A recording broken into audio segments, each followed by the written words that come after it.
listen to. Well, you're about to because of your proximity to this speaker system. I was just down in Cocoa Beach, Florida, and just south of Cocoa Beach, Florida is a huge Air Force base that takes up 115,000 acres of oceanfront property. They have military housing on the beach. Major Nelson didn't have oceanfront property, and he was an astronaut with a motherfucking genie.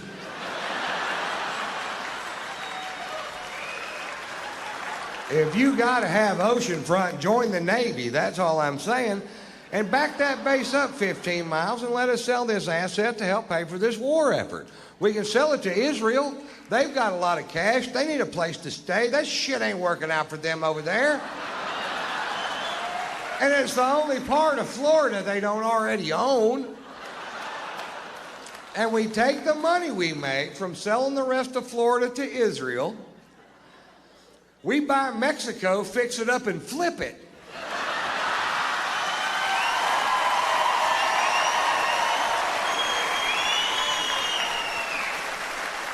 Now, we'll have to send down some painters and landscapers because they're all up here. And when they're gone, you're going to wonder where the fuck they went. You ain't going to want to do this shit yourself. Not if you're anything like me. We sell Mexico to a country that can put a ton of cash down, but you know they can't make the payments. Like Peru.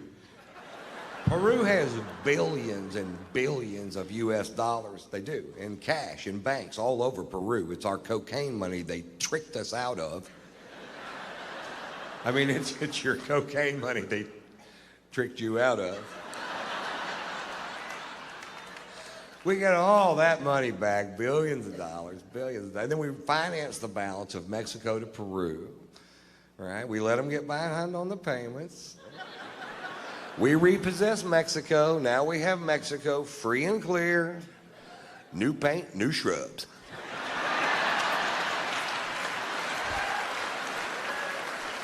And with all that cocaine money, we start buying countries south of Mexico. We buy them all. We buy Belize, Honduras, Nicaragua, El Salvador, Costa Rica. And every time you buy one of those countries, that long-ass wall this country needs to build gets a little fucking shorter, doesn't it? Until eventually we buy back the Panama Canal, which we built anyway, stand there and go, swim this, bitch.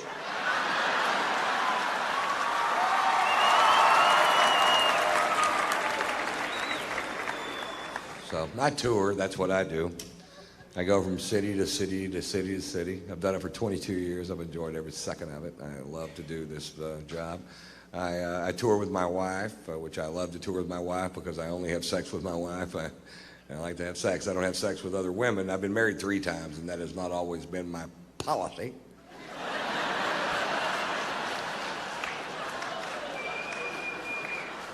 But I'm 51 years old, and I said if I got married again, I'd quit all the running around. And to tell you the truth, I find a lot of comfort in having one sex partner because she knows what I like, and I know what she won't do.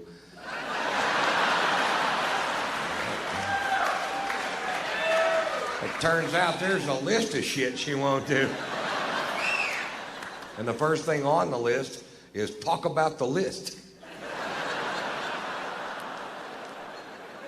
My favorite byproduct of monogamy, and it didn't even dawn on me that this would be the case, and when I figured this out, I felt a huge weight just flutter off my shoulders. And a lot of you guys might not realize this, so this could be a big night in your life because I'm about to impart to you the most important thing I've ever learned. So, guys, I want you to open up your senses and really take this in. Don't waste this moment, because here it comes. Ready? Here it comes. Guys, if you only fuck your wife, you can't get caught. Feel it? You feel it? Nobody gives a rat's ass. Nobody's ever gonna kick in a bedroom door. You motherfucker, is that your old lady?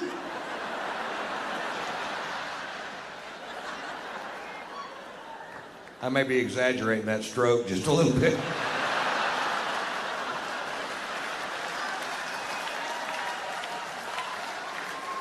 but still a ferocious piece of ass, although easily winded. If you don't mind stopping and starting, I might be the best fuck on the planet.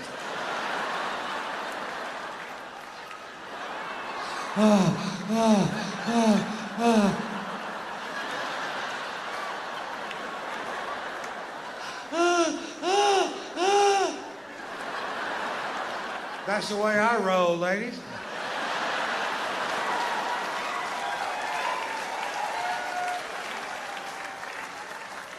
But my favorite place to have sex is on my tour bus, because if I don't quite have the wind to get her there, I can just holler at that driver, "Pump the brakes!"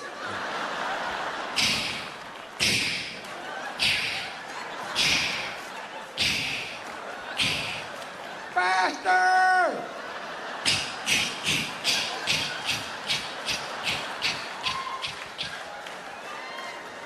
Thanks, Pat. Boy, that Pat can fuck, can he?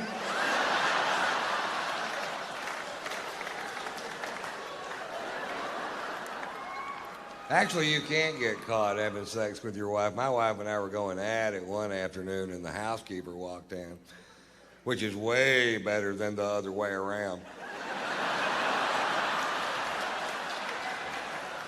It happens the other way around. You end up saying things like, "I'll pack my shit as soon as it quits burning."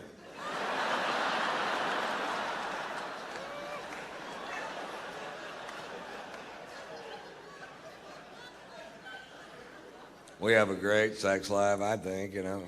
It's not like our friend. We have these friends that are younger than us, and they have tantric sex, which is a yoga thing where you can have sex for hours and hours, and yeah, we don't do that. We did invent a sexual position that I named the lazy dog. And I'll teach you how to do the lazy dog. What you do is you get in bed there and you get in the doggy style position, and then both of you at the same time, and that's the important part, fall over. Now you're doing the lazy dog.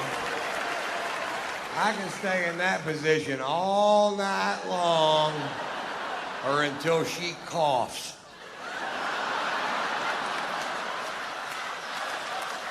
Once she coughs me out, I'm out for the night. There's no more lazy dog that night. She sneezed me out one time, and my own dick hit one of my own nuts and hurt it. And now I have difficulty interpreting her sexual noises. She'll be, I don't know if she's about to come or sneeze, which makes me a nervous lover, which causes premature ejaculation.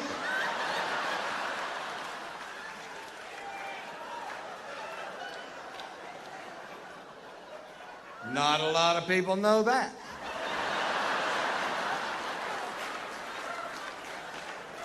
And not a lot of people know this. It was actually Richard Milhous Nixon in his 1968 inaugural address who first said, "Shake for me, girl. I want to be your backdoor man." A lot of people think it was Led Zeppelin, but it wasn't. Richard Nixon. I'm like 80% sure.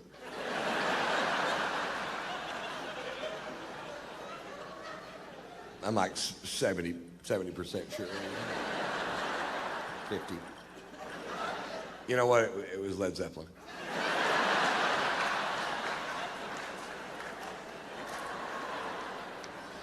You know what somebody called me today? A metrosexual. Is that like a local term or something? I don't even know what it means. I'm sitting there getting a pedicure reading Vogue.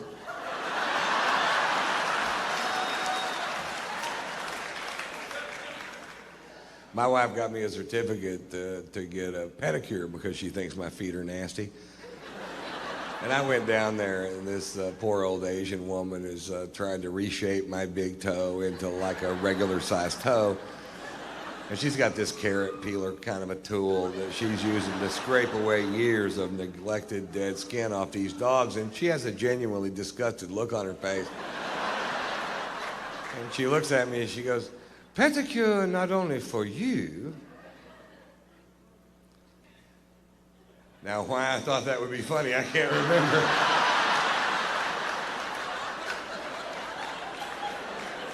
Maybe I did it wrong. Pedicure not only for you. Nope.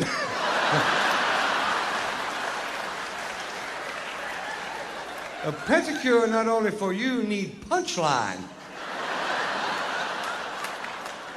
Make a mental note.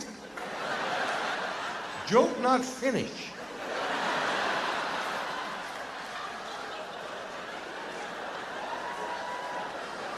Add punchline. Make funny for everyone.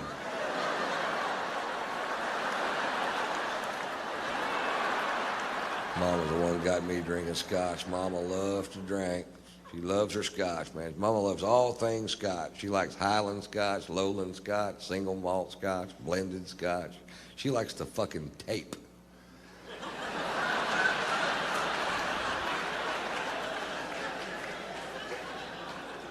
And the guard. And the hop.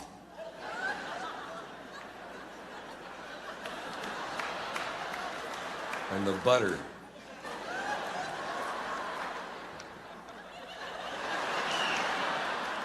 I'll make a mental note. Do tape last. It's only one funny.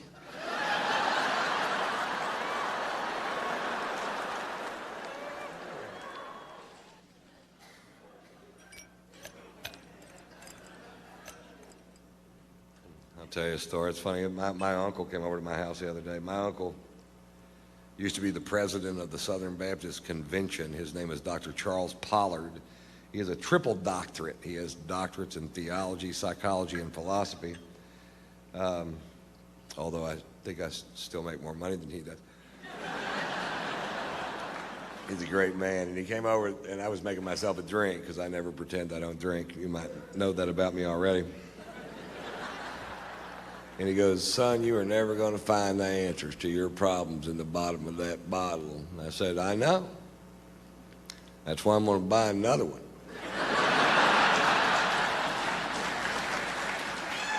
I knew that son of a bitch was a dud the minute I laid eyes on her. Look at that no-answer piece of shit. Take me to the liquor store. I've got some questions.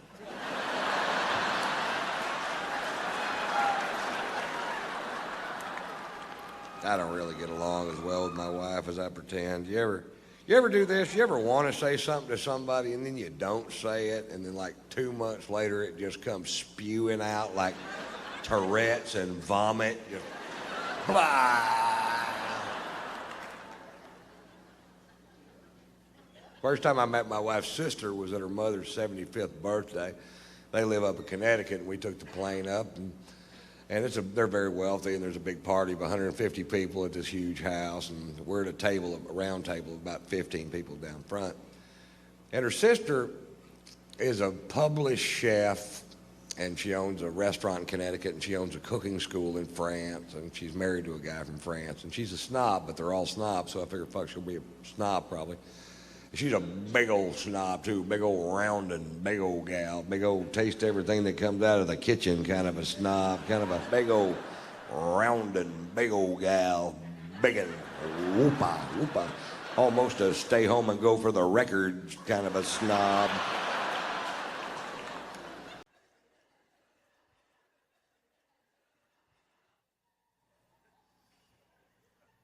I got thrown out of a bar in New York City.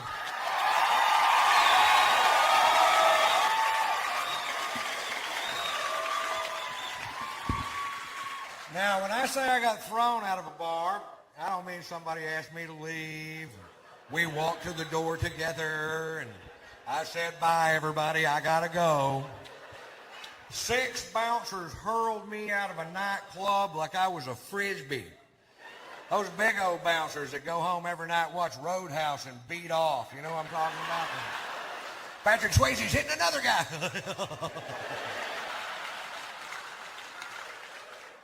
For wearing a hat. I walk into a bar with a hat on. This guy real pissy goes, "Took off the hat!"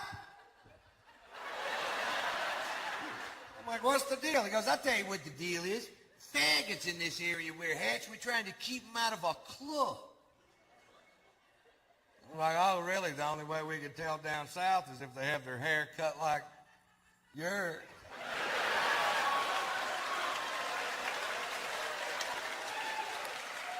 And he got all pissed. But he walked away, and I took the hat off, and like an hour later, I'd been drinking, and I forgot. You ever forget? It happened to me. I put the hat back on. The guy comes over to me. Now, I'm between 6'1" and 6'6", depending on which convenience store I'm leaving.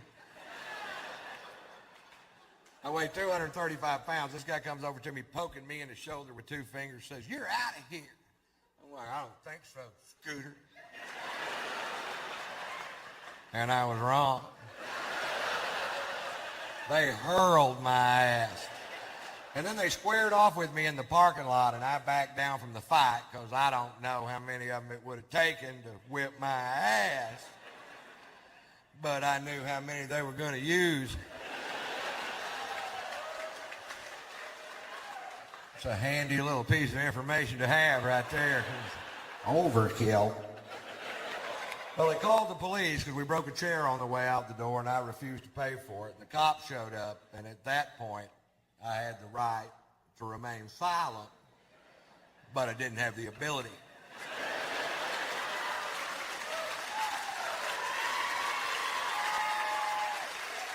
The cop says, "Mr. White, you are being charged with drunk in public." I was like, hi.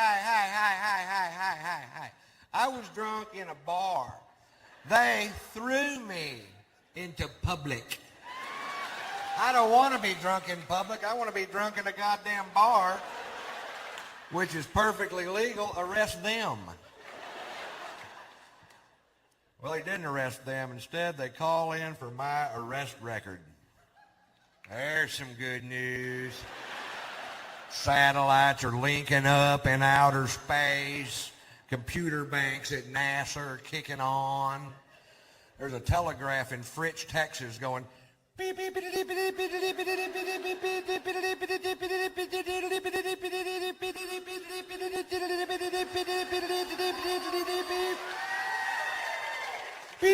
beep, beep.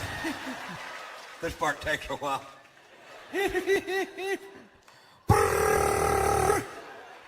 Shorthand. Beep. Now, I told you that story to tell you this story. When I was 17 years old, I was arrested for being drunk in public. Seemed to be a pattern. If you knew Morse code, you would already know that. And one DWI, which was a bogus charge because it turns out they were stopping every vehicle traveling down that particular sidewalk. And that's profiling, I believe. And the drunken public charge in Fritch, the arresting officer, who I had literally known all my life. You know what I mean? This guy lived 4 doors down from me in a town of less than 400 people. We've met. He takes me to jail. When we get there, he asked me if I have any aliases, and I was just being a smart ass and said, "Yeah, they call me Tater Salad."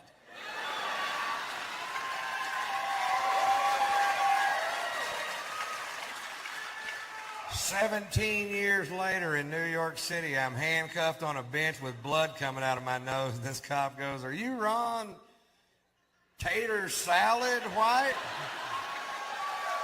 You caught me. You caught the tater. You can take down those roadblocks now." I call my son Tater Tot and Poot.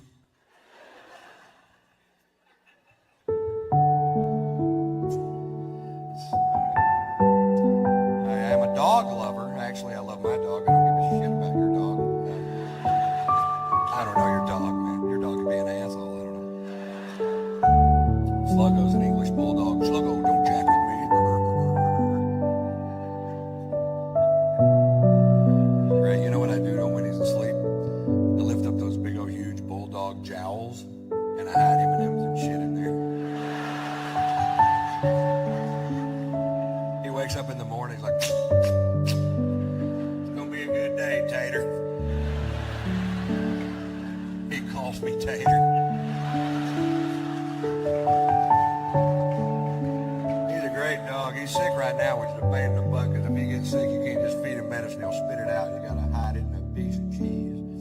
stud him out last year for picking the litter, and I put him with the female dog for a couple of weeks, and then to make sure it took, I took him down to the veterinarian's office and had artificial insemination done twice. Now, for those of you that don't know, that's where they obtained the semen from Sluggo and put it in the female dog, and now it don't take shit to get old Sluggo to go to the vet. He loves the place. I went down there, and the veterinarian had the audacity to say to me, Mr. White, if you'll just come on back here, we'll show you how to do this. And next time, you don't have to bring in the dog. You can just bring in the semen. That's okay. You go ahead and jack off the dog. He follows me around too much as it is. Like I'm going to spend the rest of my life with this bulldog. Jack me off! Get out of here, we got company. You did it the other day. Do it yourself. I don't have any thumbs. I don't have any goddamn thumbs. Now jack me off, you piece of shit.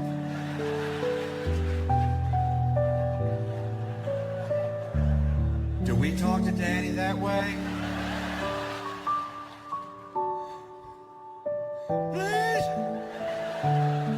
Please jerk me off, you piece of shit. I don't have any goddamn thumbs.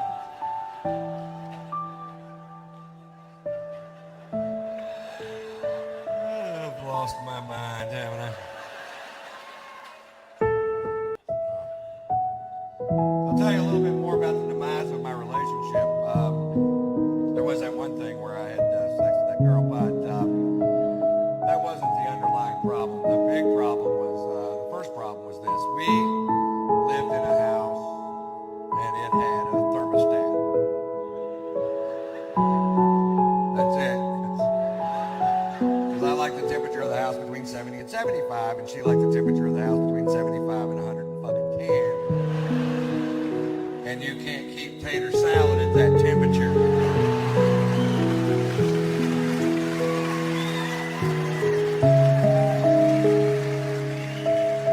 We fought about it. She was psycho. Psycho women love me. We have an argument one night about the temperature of a dwelling. She goes outside with a butcher knife and cuts the tires on my truck. So I drug up an old Polaroid and entered her in Hustler's Beaver Hunt.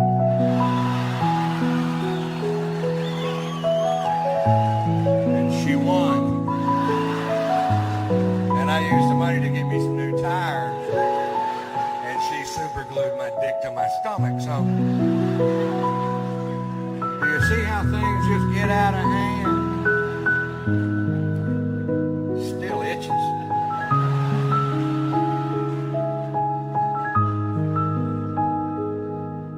What? After 3 years of being married to this woman, I still didn't understand her. She would get mad at me when I was trying to help her. I'll give you an example. Let's say she'd wake up in the morning and be real bitchy. Let's just say.